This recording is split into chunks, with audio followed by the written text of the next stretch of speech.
केंद्रीय गृह एवं सहकारिता मंत्री अमित शाह ने आपदा प्रबंधन के लिए 8,000 करोड़ रुपए से अधिक की 3 बड़ी योजनाओं की घोषणा की। उन्होंने कहा कि देश में कहीं भी आपदा से एक भी जान नहीं जानी चाहिए। राज्यों और केंद्र शासित प्रदेशों के आपदा प्रबंधन मंत्रियों की बैठक में अमित शाह ने कहा कि इनके तहत अग्निशमन सेवाओं का आधुनिकीकरण, 7 बड़े शहरों में बाढ़ की आशंकाओं को कम करने और 17 राज्यों में भूस्खलन रोकने का काम किया जाएगा। प्रधानमंत्री नरेंद्र मोदी के नेतृत्व में पिछले 5 साल में सभी राज्यों ने इस लक्ष्य की प्राप्ति की दिशा में अच्छे प्रयास किए हैं। इस दौरान अमित शाह ने कहा कि कुछ राज्यों द्वारा किसानों को मुआवजा देने के सुझाव दिए गए हैं। सरकार इन्हें निश्चित रूप से गंभीरता के साथ देखेगी। इसके साथ ही राज्यों को भी अपने यहाँ इसके लिए बजटीय प्रावधान को बढ़ाना चाहिए। अमित शाह ने कहा कि पिछले 9 वर्षों में केंद्र और राज्य सरकारों ने आपदा प्रबंधन में काफी उपलब्धियां प्राप्त की हैं, लेकिन हम इससे संतुष्ट होकर नहीं बैठ सकते।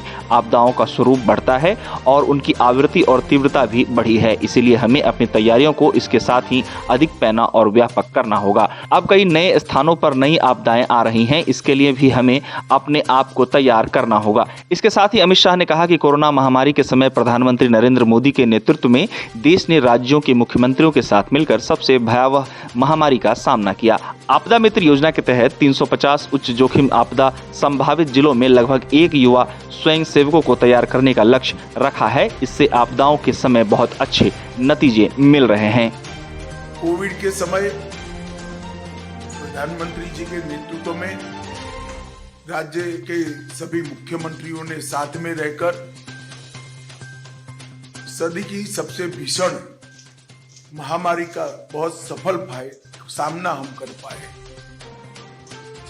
उस कठिन समय में हर मोर्चे पर केंद्र और राज्य और जनता तीनों ने मिलकर एक लड़ाई कैसे लड़ी जा सकती है, इसका उत्कृष्ट उदाहरण विश्व के सामने रखा है।